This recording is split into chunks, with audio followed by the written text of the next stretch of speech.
We are back with the Surf and River Report, and I'm here with MJ Taylor and the American Tall Ship Institute. And I myself have had some experience on tall ships in our deep ocean environments. And you have a very tall ship. How big is the mast?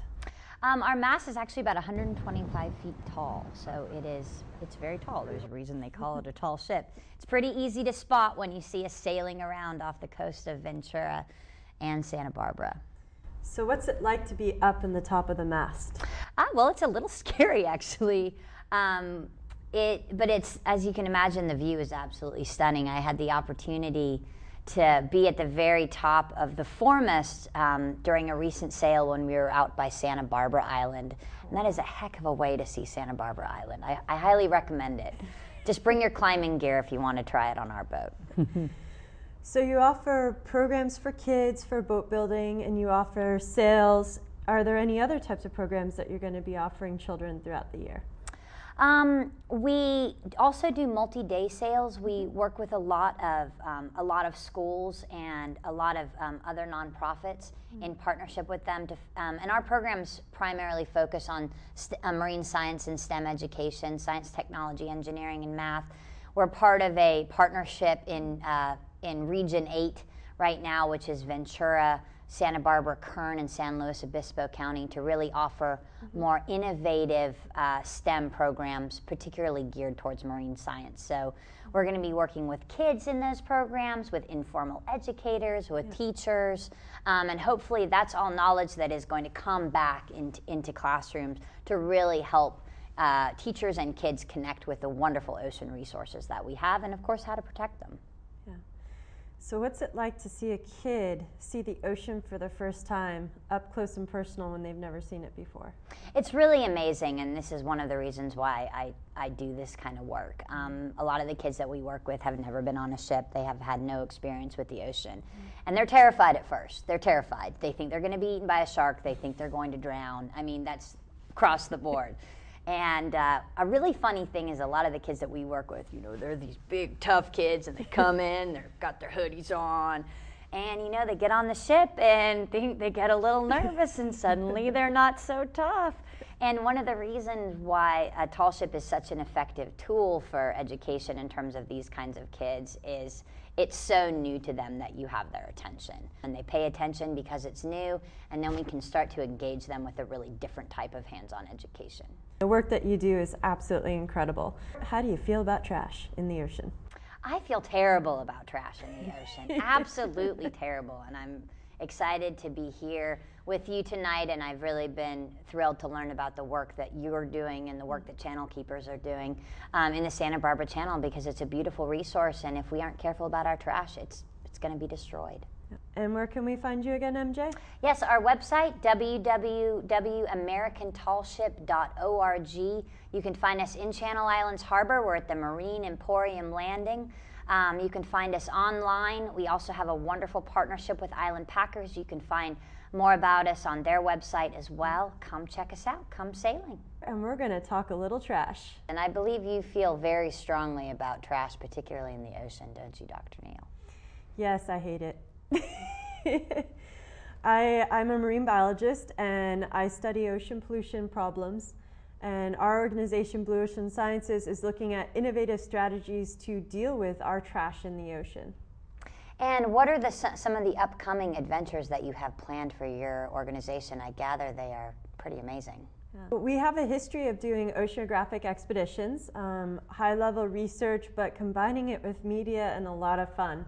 Coming up in January, we are crossing the Atlantic on a boat called the Lone Ranger. She's a 255-foot motor yacht. That's big. It's huge. She's half pleasure yacht and half research vessel, and we have 12 of the top researchers I have ever met that are coming on ship with us, and we are wanting to study trash. And tell me a little bit about the team that you've assembled. You kind of have a dream team, don't you? Yeah. We're calling ourselves the Marine Debris Dream Team, and it's a pretty fantastic group.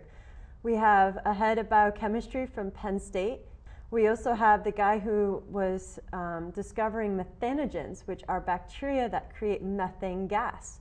We also have on board the top environmental researchers for looking at microbes that create energy. We have 2 senior level NASA researchers on board with us looking at new instrumentation that was designed for space exploration. And now we're looking at it to discover what we have as contaminants in our ocean. We have another fearless leader beyond me, Erica Raymond from MBARI, and she and I are leading the entire trip. She deals with more technology things, and she works in our very deep ocean environments with remote operated vehicles. That's amazing. So tell us where you're going and what are you going to be doing exactly? We are crossing the Atlantic, and our main goal on this trip, going from the Canary Islands through the northern Sargasso Sea and into Bermuda, is to look at the impact of our trash on the ocean. We are also looking at innovative strategies and solutions, and we are on the hunt for bugs that create energy off of our waste. Everything that we throw out ends up somewhere, and it usually ends up in our ocean. In our deep ocean environments, almost 1,500 miles offshore, I've seen things like detergent bottles, milk jugs, toothbrushes, baseballs, anything you can imagine is in our ocean. So what can the average person do about this? I mean, what can somebody who's maybe not a high-level marine researcher, what can we do in our everyday lives to try to make a difference? Well, definitely it's about the power of one and the power of a community. And what I mean by that is it takes the power of one person to make that lifestyle change, to just change one thing in their life, whether it's a reusable water bottle, a reusable bag, a reusable coffee cup, and then do it every single day. Say it's plastic bags. The average person uses 500 to 700 plastic bags a year. So if one person decides to no longer use these single-use plastic bags and only use reusable bags, then that saves 500 to 700 plastic bags. That's really amazing, and that can make a really significant impact. When you were on one of your last expeditions, I know that there was a couple things in particular that you saw again and again and again, types of bottles, types of trash. What were some of those? What were some of those things? We definitely saw a lot of mooring buoys from ships. Those were pretty frequent. We also saw a lot of derelict nets. However, only 20% of what we see in the ocean is actually coming from fishing industries. 80% is coming from land-based used plastics.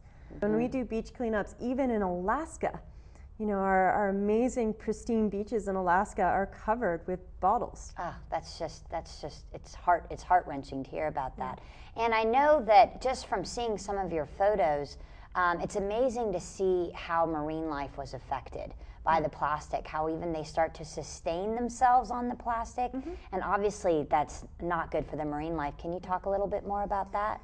So in our deep ocean environments, we have a lot of animals and marine critters that are taking a ride. They're using it as a nice boat for themselves. We also see that animals are foraging on it, other animals are laying their eggs on it, and we see marine birds going and feeding on it. We also see microbes, which are very, very tiny creatures that are living on these and consuming whatever carbon source is on that surface. We also see that what is on these marine plastics, especially the very small microplastics in our ocean environments, are being eaten and consumed from the level of zooplankton on up. And I know you have a lot of programs that Blue Ocean Sciences is doing closer to home. Can you talk about some of those programs that you're doing actively in our community? We have a program called the Blue Coast Program, the California Ocean Super Ambassador Team, which is a fantastic program empowering kids to be ambassadors of our oceans. We also do a lot of education programs. And we are speaking with Dr. Andrea Neal from Blue Ocean Sciences. And how do we learn more about your amazing organization, Andrea? Well, you can definitely visit us on www.blueoceansciences.org. And we understand that you are going to be filing regular dispatches from the Atlantic that we can see online and possibly even on the Surf and River Report in the future. The entire time we're at sea, we are doing webisodes. We're also doing live question and answers. We're taking a little bit of a life aquatic approach, so we're taking these very deep subjects and we're having a little bit of fun with it. So I think it'll be entertaining media, but it'll also be very informative so everyone can understand that our trash doesn't go away.